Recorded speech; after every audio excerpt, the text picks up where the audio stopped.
Bonjour, bonjour Nadine. Bon, je vais vous proposer d'examiner comment et pourquoi une étrangère moabite, c'est-à-dire appartenant à un peuple qui nous a été hostile et qui pour cette raison est maudit pour l'éternité, est devenue la mère, la grand-mère, l'arrière-grand-mère ou la mère pour toujours de la messianité, du roi David d'abord et du Mashiach enfin. Alors, c'est assez intéressant parce qu'on touche à beaucoup de questions, comme vous allez le voir. D'abord, si on lit le texte, je suppose que vous le connaissez, mais je vais quand même, si vous avez oublié l'histoire, vous raconter en quelques mots de quoi il s'agit. Il y a une crise politique et économique grave en Judée. Shfot HaShoftim, un gouvernement de juges qui est un gouvernement qui connaît de nombreux problèmes et de nombreuses critiques, et la famine. Et l'un des notables quitte le pays. Il s'agit de Elimelech. Il quitte le pays avec sa femme, Naomi, et ses deux fils, Machlon et Chilion. Soit dit par parenthèse, ces deux prénoms d'enfants sont assez bizarres, puisque Machlon, ça veut dire maladie, et Chilion, ça veut dire effondrement, échec. Voilà. Bon. Et il va s'installer à Moab, qui est le pays des ennemis héréditaires, et il meurt, ses enfants meurent, et sa veuve et ses deux belles-filles sont en discussion. Naomi dit à ses belles-filles, vous savez, vous n'avez aucune chance de faire quoi que ce soit avec moi parce que vous êtes étrangères, parce que vous êtes moabites, rentrez dans vos familles. L'une des belles-filles accepte de retourner dans sa famille. Et quant à Ruth, elle dit, et cette formule est à la fois l'illustration, à la fois le contour juridique de ce qu'est la conversion, qui n'est pas une conversion, mais une naturalisation. Elle dit, Elohai, Elohai, Amer, Ami, ton Dieu sera mon Dieu et ton peuple sera mon peuple. Et là où tu iras, j'irai.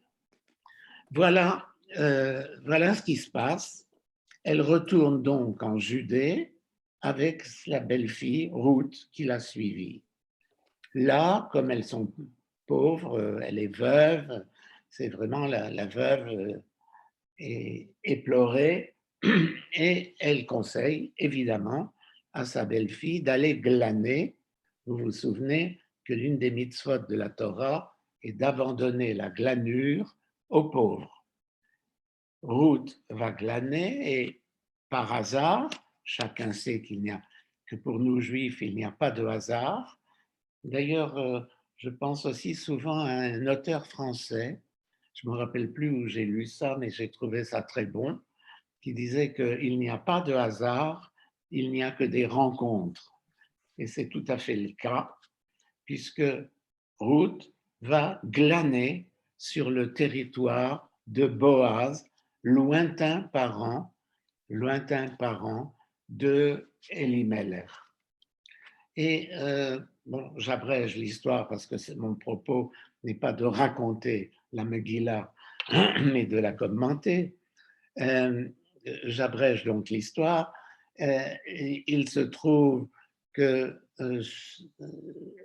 avec Elimelech, qui est généreux, qui la prend sous sa protection, il se passe, sa belle-mère lui dit de se parfumer, d'être belle, de faire du charme à Elimel, à Boaz, et Boaz, très gentleman, mais aussi très imbu de ce qu'est la mitzvah, refuse en quelque sorte d'épouser Ruth et pense qu'il y a quelqu'un d'autre qui est un plus proche parent qui a la vocation de l'épouser.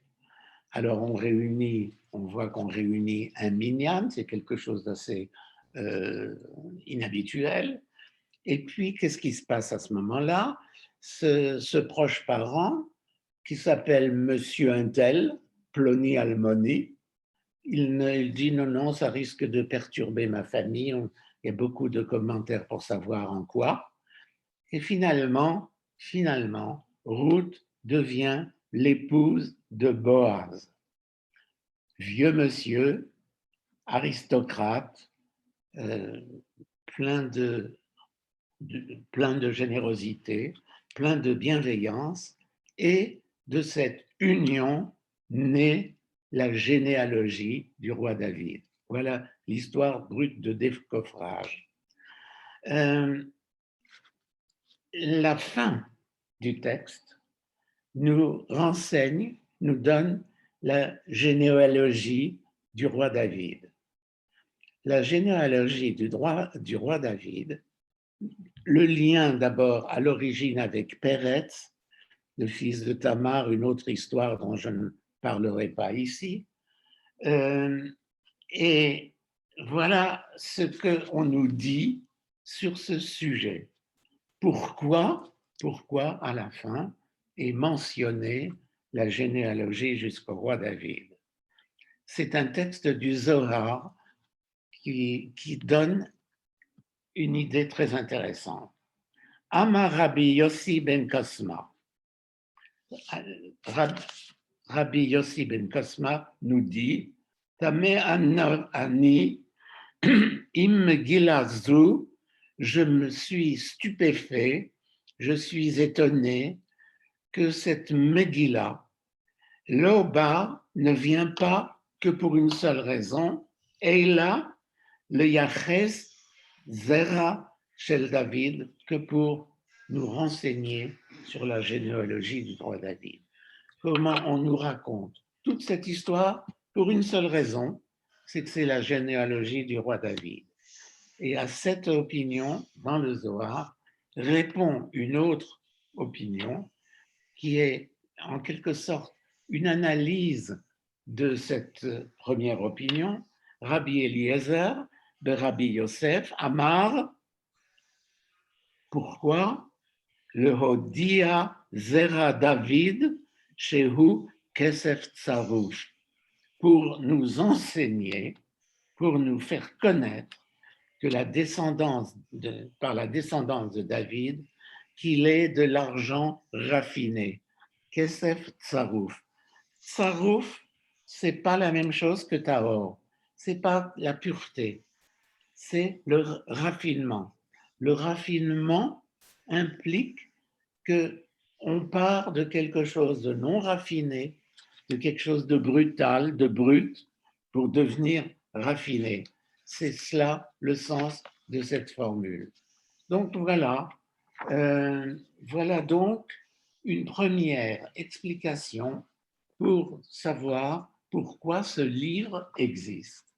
Et il y a une formulation qui cette fois est dans la Gemara sur l'origine de ce livre et sur l'origine du roi David. Le but, c'est Malchut David, Malchut Sheleidata Bechesed, la royauté de David. Cette royauté qui est née dans la bienveillance, de la bonté, Vehuchan Bechesed Kiso, et son trône a été installé dans la bienveillance et la bonté, Veyashvu alav bemet, et il sera assis sur ce trône dans la vérité, Ohel David, dans la tente de David. Le Fichar, c'est pourquoi Chasdei Hashem lo yasur mimena. C'est la raison pour laquelle la bonté de Dieu, la bienveillance de Dieu ne le quittera jamais, ne quittera jamais la royauté de David. Alors, un petit mot quand même sur le mot chesed. Chesed, on traduit par bonté généralement.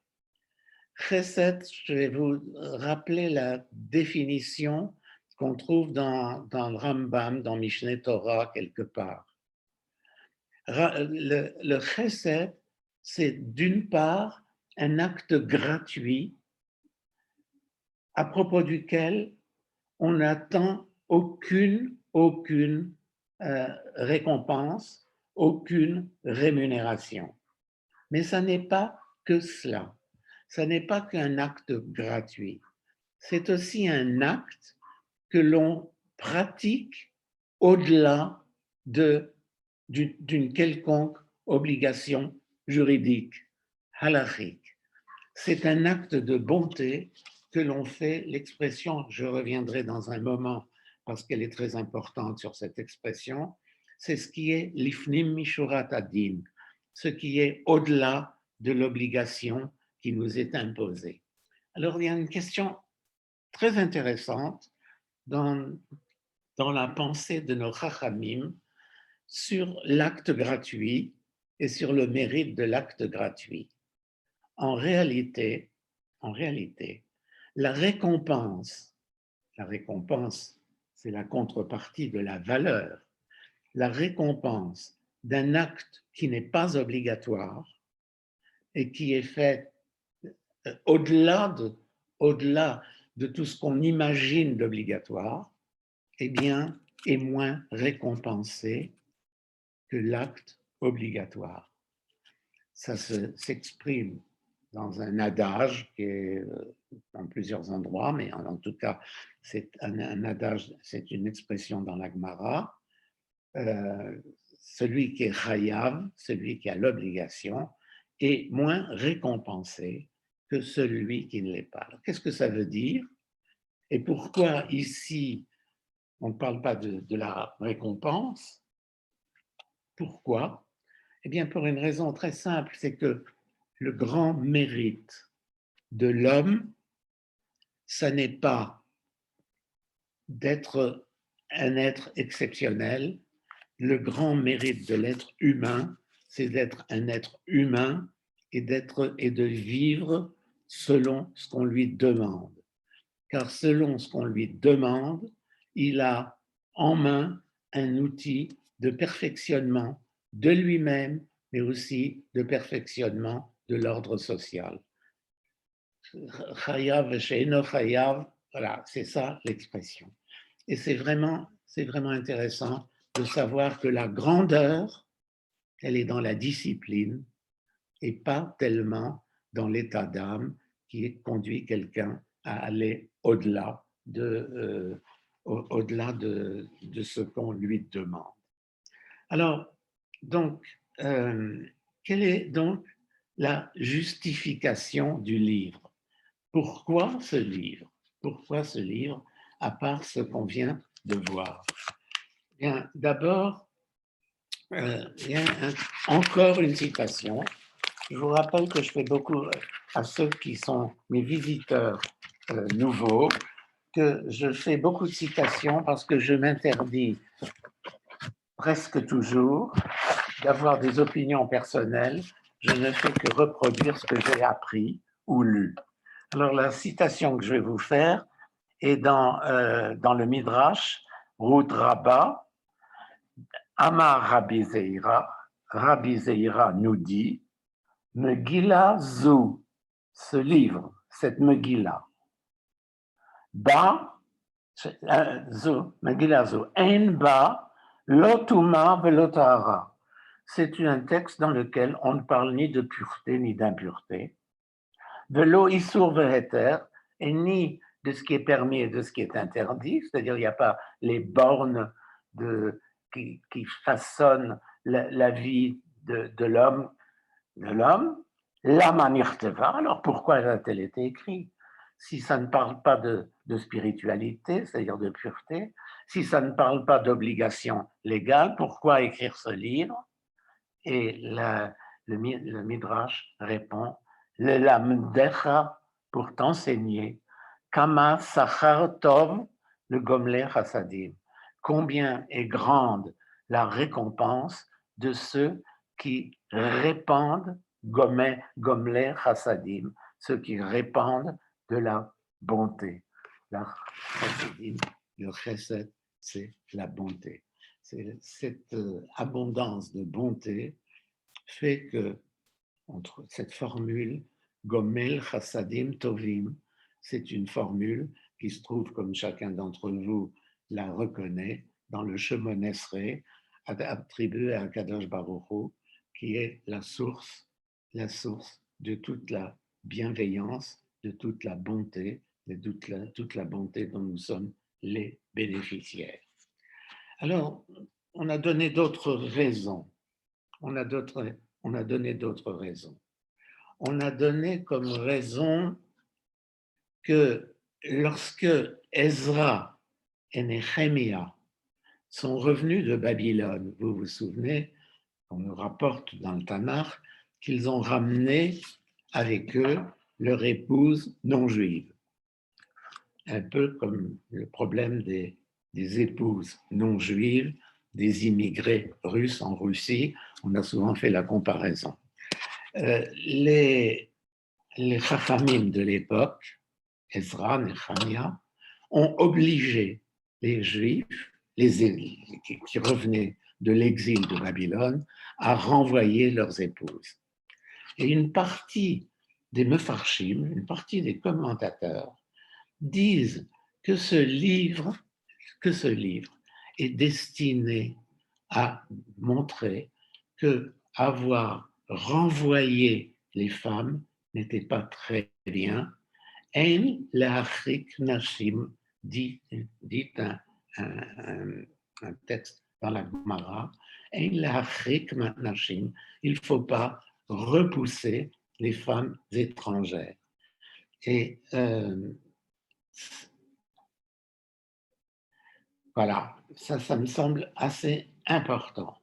Une autre raison que l'on peut trouver, c'est que tout le livre est un livre dans lequel règne, il n'y a pas de conflit.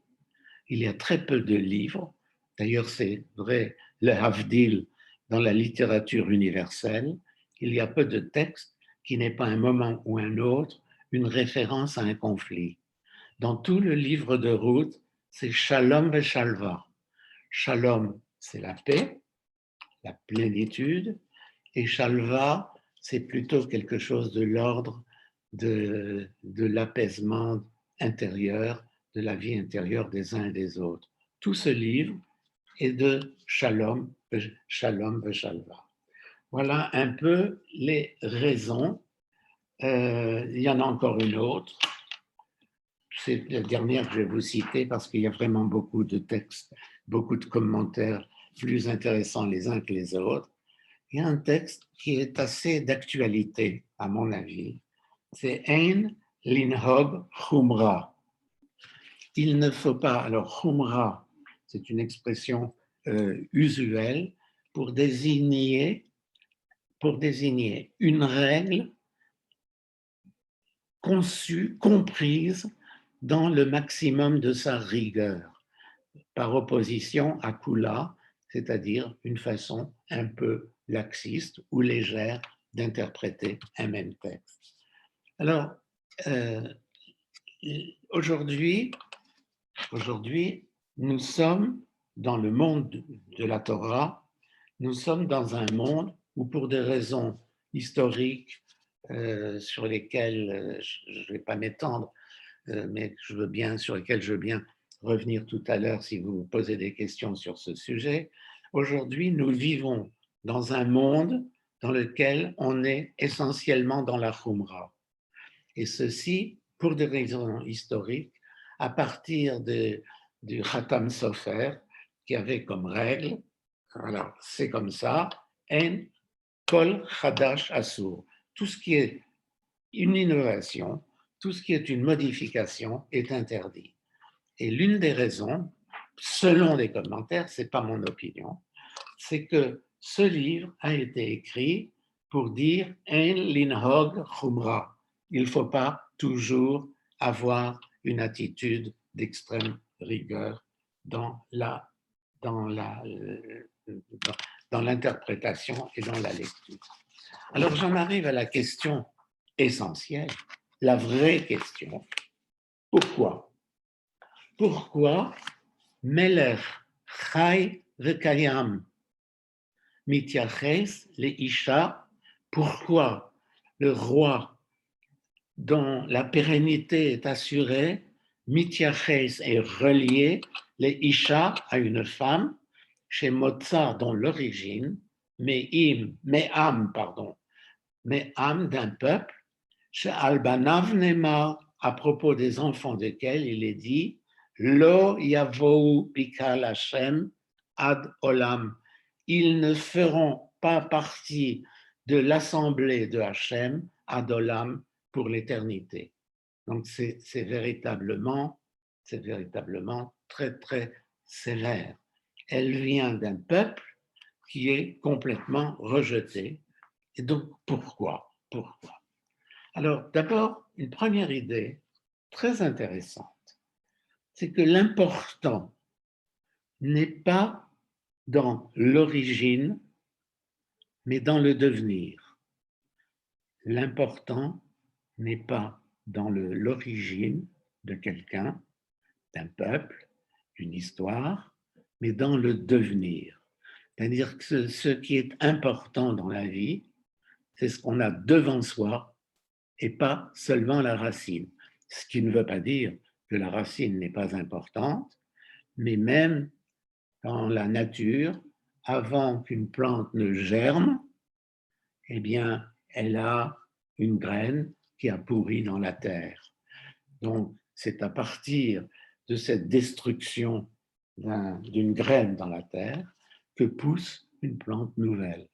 Eh bien, l'idée, c'est que peu importe le côté désagréable de l'origine de l'histoire, ce n'est pas important.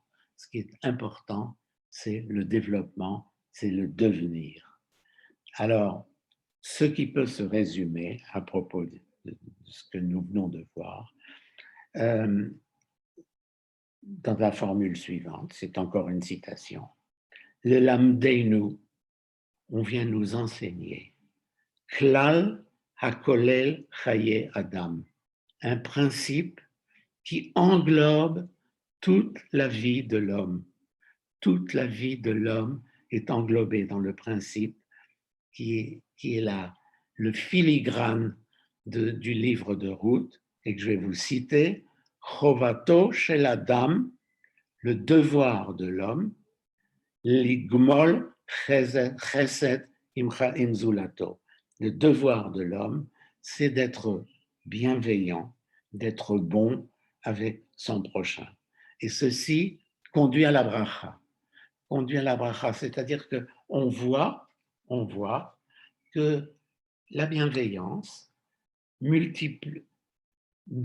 crée un état d'esprit et une bienveillance, et que la bienveillance crée de nouveau de la bienveillance.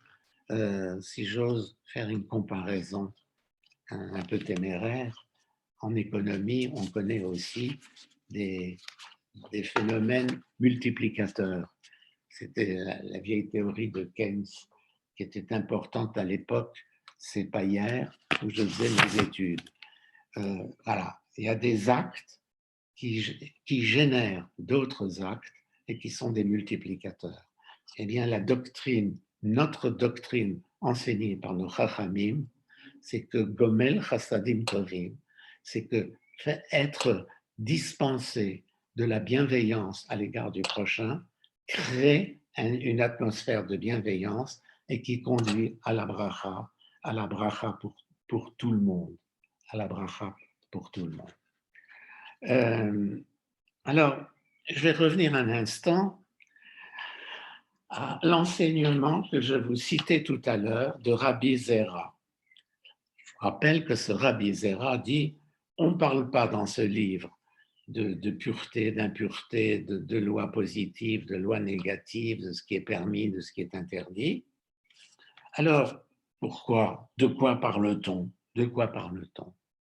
Et les commentaires sur ce texte nous disent ce dont on parle à cet endroit-là, c'est du concept l'ifnim mishurat adin. C'est pas important que ce soit, enfin c'est pas important, pardon, c'est important. Mais ce dont il s'agit dans la citation de Rabbi Zera, c'est de dire que l'important, c'est l'ifnim mishurat adin, c'est d'exercer la bonté et la bienveillance au-delà de la rigoureuse obligation qui s'incombe à nous. Voilà. Alors,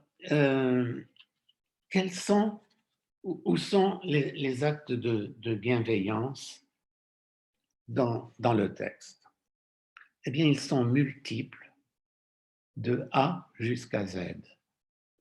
D'abord, le comportement de Ruth, qui a été exemplaire avec son mari. Elle a été ensuite exemplaire après sa belle-mère, puisqu'elle est, au lieu de rentrer dans sa famille, elle est restée avec sa belle-mère, qui était veuve et en terre étrangère. Et pour elle, qui était dans son pays d'origine, c'était un acte de bonté. Mais ensuite, après avoir exercé le chesed avec son mari et avec sa belle-mère, elle va bien au-delà. Elle se convertit et, comme je disais tout à l'heure en introduction, c'est le modèle de la conversion ou plus exactement de la naturalisation. J'explique ça parce que ça me semble extrêmement actuel dans les conflits de concepts et de civilisation qu'on rencontre en Israël sur le point de savoir État juif, État démocratique, enfin, vous voyez tout ce débat. Là, on a vraiment un enseignement. D'abord, rappelons que être l'existence, la date fondatrice du peuple juif, ça n'est pas Matan Torah, ça n'est pas le fait d'avoir reçu la Torah, c'est avant. C'est la sortie d'Égypte, Yetziat Mitzrayim, qui est la date fondatrice de l'histoire du peuple juif. Et après la traversée du désert, nous avons reçu la Torah et nous sommes devenus le peuple qui a reçu la Torah. C'est tellement vrai que quand nous sommes appelés à la Torah, qu'est-ce que nous disons? Asher Bachar Banu Mikol Ha'amim, qui nous a choisis parmi les peuples, virgule, Venatan Lanu, et nous a donné la Torah. Donc, il y a les deux dimensions. Il y a la dimension de peuple et il y a la dimension de loi. Et c'est ce que dit Ruth, puisqu'elle dit « ton Dieu sera mon Dieu », c'est-à-dire la loi de Kadosh Baruch Hu sera la mienne, et ton peuple sera mon peuple. C'est-à-dire qu'appartenant au peuple, j'accepte d'en supporter tous les inconvénients, tous les drames, tous les bonheurs, tous les malheurs. Voilà, c'est ça. Alors pourquoi je préfère dire naturalisation que conversion? Parce que le peuple juif est un peuple qui est un peuple avec toutes les caractéristiques, une terre, une langue, un territoire, et en plus, la Torah qui est notre loi. Et là, j'ai cité quelqu'un qui n'est pas un auteur juif, mais qui est un grand professeur d'histoire du droit, qui avait l'habitude d'enseigner, c'était un de mes maîtres, qui avait l'habitude d'enseigner qu'il n'existe pas au monde de peuple qui a un système de loi, un système juridique, comme nous en France, comme en Angleterre, comme dans n'importe quelle peuplade. Il n'existe pas de peuple qui n'ait pas une référence ultime qui est le fondement de sa loi.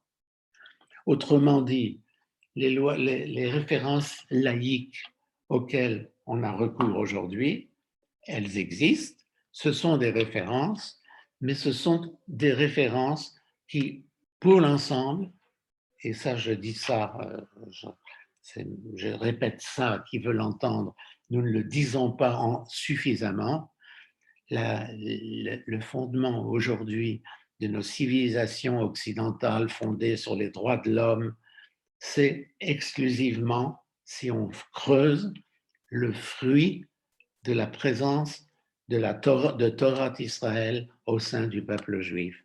C'est quelque chose que nous avons diffusé. Donc voilà, devenir juif, c'est acquérir la nationalité juive, et la nationalité juive, elle porte en elle-même la soumission à la loi du peuple juif. Pour éviter d'être mal compris, j'ajoute que quand nous sommes dans un pays étranger, ce qui est notre cas ici en France, notre Torah nous impose de respecter la loi du pays. Ça, c'est autre chose. Voilà. Alors, je voulais vous dire ça.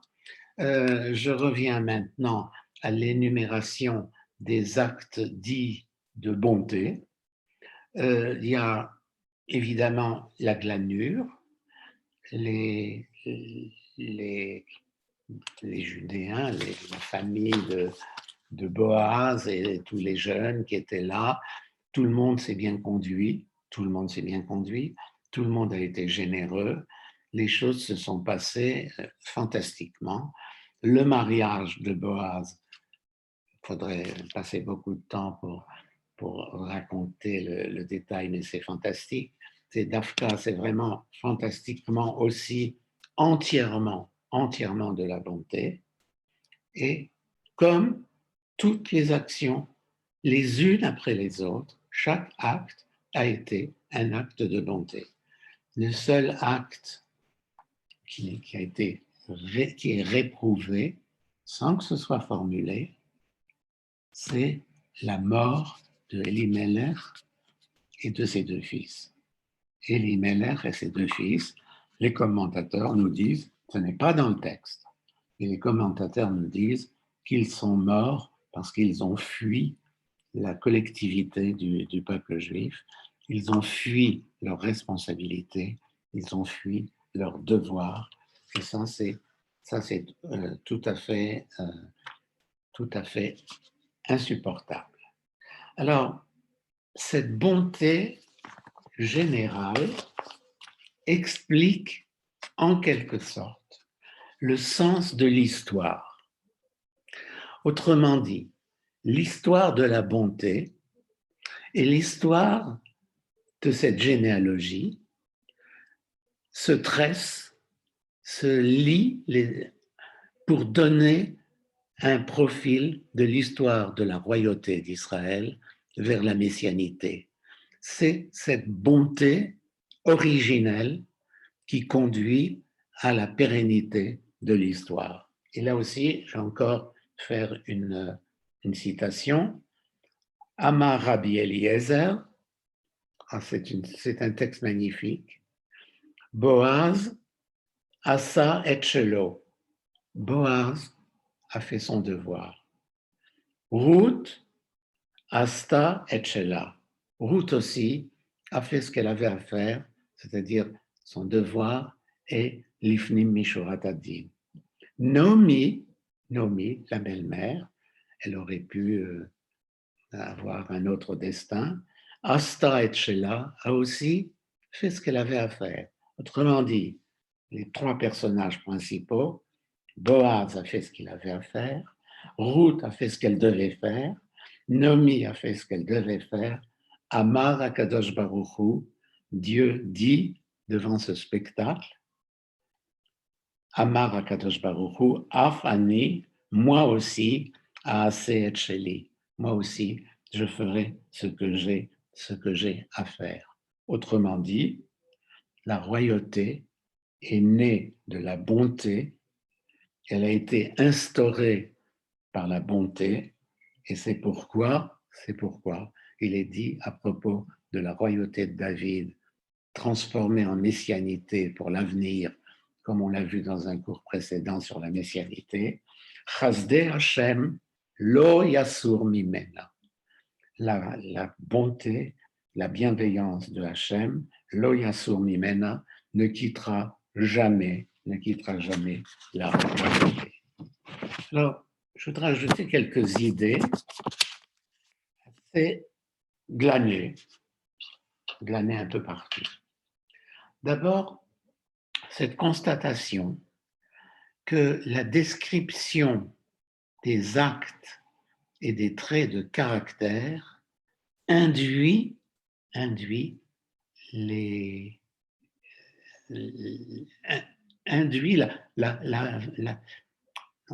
vais le dire autrement. On ne parle pas de sentiments, on ne parle pas de traits de caractère, on ne dit pas un tel est bon, un tel n'est pas bon dans tout le texte, comme d'ailleurs dans l'ensemble du Tanakh, c'est quelque chose d'assez spécifique à notre enseignement. On décrit des actes et on ne décrit pas des traits de caractère. Autrement dit, on ne dit pas monsieur un tel, il est ceci, il est cela, mais on dit ce qu'il fait. Ça commence d'ailleurs, vous vous en souvenez, à propos de Abraham Avinu.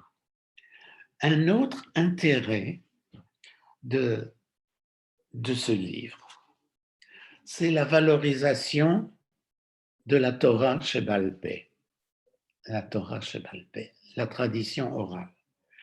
L'une des raisons pour lesquelles on lit le livre de Ruth à Shavuot, fait Zman Matan Torateinu, le don de la Torah, l'une des raisons, c'est que on fête non seulement le texte écrit, mais on fête aussi la Torah Sheba'al Peh, c'est-à-dire la tradition orale qui l'accompagne. Je vous rappelle que c'est une donnée constante, un enseignement constant, mikol makom, que la Torah a deux visages, le texte écrit et la tradition orale, Torah Sheba'al Peh, qui l'accompagne. Cette Torah Sheba'al Peh, elle a le même poids, mais elle a une caractéristique, c'est-à-dire qu'elle peut être évolutive. Autrement dit, les chachamim de chaque époque ont la faculté et même le devoir de régler les problèmes de leur époque. Alors, il ne faut pas se tromper. Il ne faut pas, je voudrais surtout ne pas être mal compris. Il ne s'agit pas, dans cette évolution, de faire n'importe qui ou que n'importe qui puisse décider de n'importe quoi. Les chachamim ont le devoir de nous conduire dans chaque époque à une condition, c'est qu'ils s'inscrivent complètement dans la lignée des chachamim qui nous ont précédés, de toute la tradition, et qu'ils soient l'expression de la Torah orale que nous avons reçue au Sinaï. Ce qui fait que je dis, moi je ne déteste personne, je ne critique personne, tout le monde fait ce qu'il veut, et j'aime tous les juifs, même ceux qui ne pensent pas ce que je pense, notamment les juifs libéraux. La tradition libérale est une dramatique erreur, une dramatique faute. Pourquoi ? Parce que les rabbins, entre guillemets, libéraux, décident de choses qu'ils pensent bien, mais qui ne se rattachent pas à une tradition, quelle qu'elle soit antérieure. Donc, voilà. Mais la Torah Sheba'al Peh, elle est fêtée à Shavuot, et le livre de Ruth en est une magnifique illustration. Pourquoi ?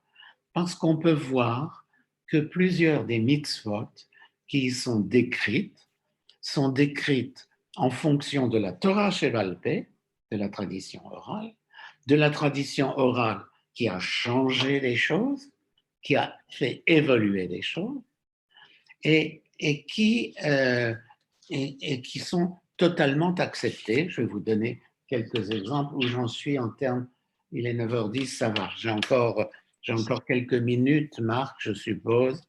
Bon, alors, Oui, tout à fait.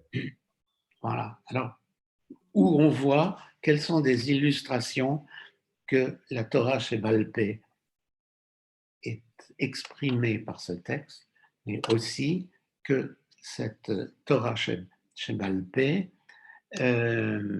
non seulement est ici exprimée, mais elle présente une modification importante. En effet, Moabit, je vous ai rapporté tout à l'heure le texte qui parle des Moabites et qui dit qu'ils sont exclus de la collectivité pour l'éternité.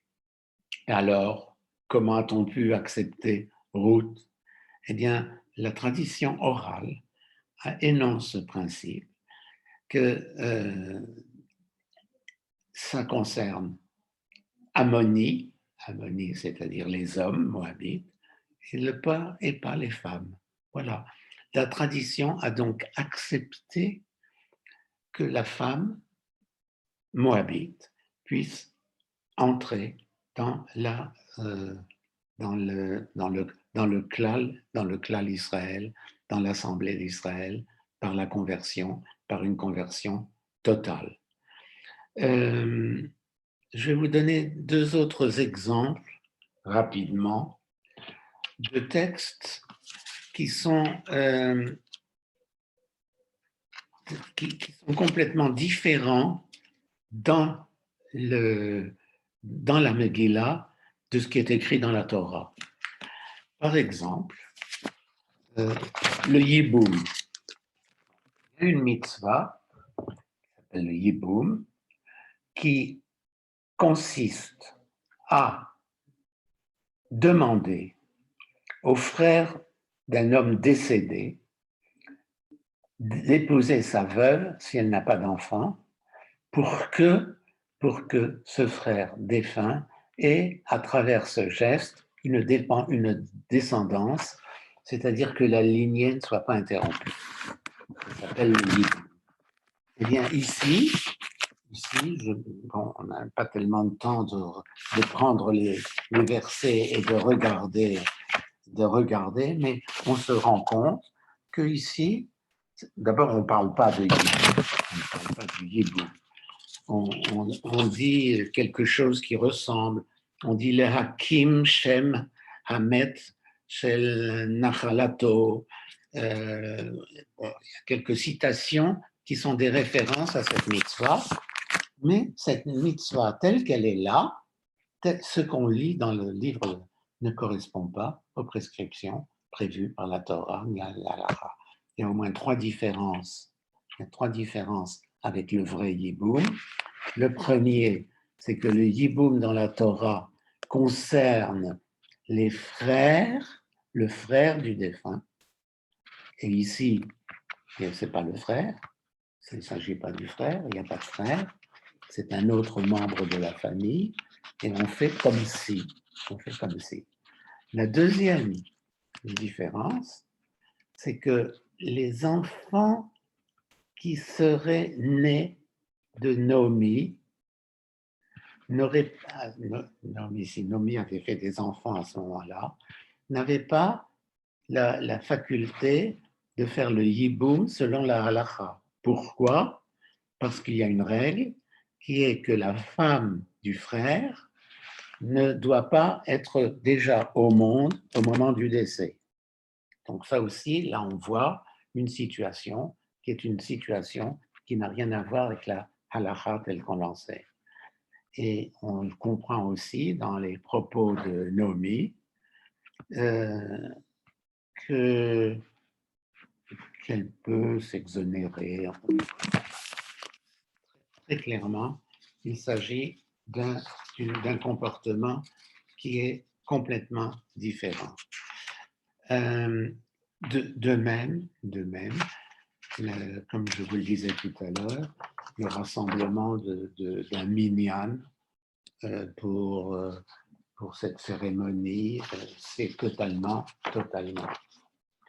Alors, je suis dans mes délais et comme je pense que vous allez avoir des questions à me poser, je vais faire un petit récapitulatif, un petit résumé. C'est que le fondement de la vie, le fondement de la vie de l'homme juif doit être la bienveillance et que cette bienveillance est une source de bracha, une source de multiplication. Ça, c'est clairement le sens de cette Megillah. Et c'est en quelque sorte ce développement de bienveillance et de bonté qui conduit à la messianité, c'est-à-dire à la libération de l'humanité, de tout ce qui pèse sur elle. Et malheureusement, encore pour beaucoup de temps, nous sommes dans un temps d'épreuve en particulier. Voilà, on va s'arrêter là, mais je réponds volontiers à vos questions. Merci beaucoup Charles pour ce cours magnifique.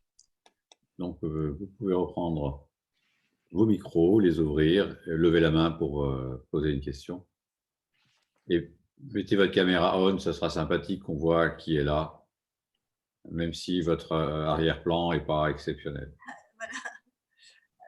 Tu mets la vidéo. Mets la vidéo. Oui. Tu mets la vidéo? Ouais. Alors, t'as-t-il des questions? Voilà. Bon. Eric, tu voulais poser une question? Non, je voulais simplement remercier Charles parce que je trouve que ses cours sont toujours fascinants et érudits. Et dans celui-là, outre tout ça, il y avait du souffle, il y avait des choses très, très importantes et très belles. Donc, vraiment bravo. Je savoure ce cours et je n'ai pas de questions particulières, simplement le plaisir de l'avoir entendu. Merci de ce témoignage. Merci. Camille, allez-y. Mettez votre micro on.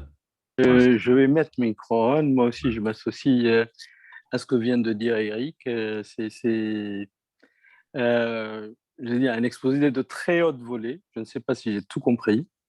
Il faudrait à la limite que je relise ou que je réécoute pour tout assimiler. S'il y a une chose que j'ai bien compris, donc c'est le rôle de Chesed. Et je voudrais relier ça avec ce que nous vivons actuellement en France, puisqu'il y a eu un jugement, il y a eu le Din qui a pris le dessus sur l'humanité. Et c'est là qu'on se rend compte que le Din, sans le Hesed, ne vaut strictement rien. Et que s'il y a eu toute cette, comment dire, la polémique ou un malentendu énorme dans ce qui s'est passé, enfin, de toute manière, dans ce jugement à la noix, c'est qu'il n'y avait pas le Hesed, il n'y avait pas la bonté, il n'y avait pas la générosité qui vient contrebalancer en quelque sorte la rigueur du Din. Ouais. Bon, c'est peut-être un peu osé ce que je viens de dire, mais je voulais vous livrer un peu le fond de ma pensée. Voilà. Merci.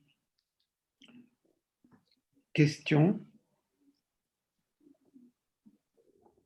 Il n'y a pas de question. Je vais en poser une puisque personne ne se lance. Tu as évoqué à la fin de ton exposé, Charles, les différences entre le Yiboum tel que nous le connaissons aujourd'hui, c'est-à-dire vraisemblablement que la halakha a évolué, c'est ce que tu as voulu dire sans le dire explicitement. Oui, tout à fait. La halakha a évolué. Non, ce à quoi je tiens beaucoup, c'est-à-dire que la halakha, elle peut toujours évoluer. Les chachamim peuvent toujours faire évoluer la halakha à condition d'être dans le sillage de la halakha et de ne pas faire n'importe quoi en fonction de considérations qui viennent d'ailleurs de cultures étrangères pour l'essentiel. Voilà. Et tu me diras si tu es d'accord avec cette affirmation que je fais, c'est que dans le Talmud, lorsqu'on associe à une loi un verset, c'est souvent pour des raisons mémotechniques, c'est-à-dire fonder effectivement une halakha qui a peut-être changé sur un verset, mais ce n'est pas forcément le verset qui a fondé la halakha telle qu'elle est exprimée au moment de la rédaction du Talmud. Je ne suis pas sûr d'avoir compris ce que tu veux dire. Lorsqu'on cite un verset en appui d'une opinion dans le Talmud, Oui. C'est ce qu'on appelle une asmarta. Asmarta. C'est-à-dire un lien qui est parfois mémotechnique plus que fondateur. Ah non, c'est pas seulement mnémotechnique. C'est donner la référence. C'est dire pourquoi il y a cet énoncé dans la Gemara. C'est justifié. Asmarta, l'ismor, d'ailleurs le sens du mot, l'ismor, c'est s'appuyer sur. C'est que chaque halakha a une asmarta, c'est-à-dire un appui scripturaire. Ce n'est pas uniquement mnémotechnique. Mais je comprends ce que tu me dis maintenant. Mais bon, je suis pas. C'est intéressant, mais je ne suis pas complètement d'accord sur cette question. Moi, je crois que quand il y a un verset, c'est le verset qui justifie la halakha. Eh bien. Eh bien, s'il n'y a pas d'autres questions, on va. Il n'y a pas d'autres questions. La séance, en remerciant encore une fois Charles pour cet exposé. Je remercie aussi l'auditoire pour sa participation et sa fidélité. Et on se donne rendez-vous dans 2 semaines peut-être, Charles? Je ne sais pas, je n'ai pas le calendrier en tête, mais les prochains cours, je vais le faire sur Shavuot. Très bien. Alors, bonne soirée à tous et rendez-vous avant Shavuot. Bonsoir. Bonsoir. Bonsoir.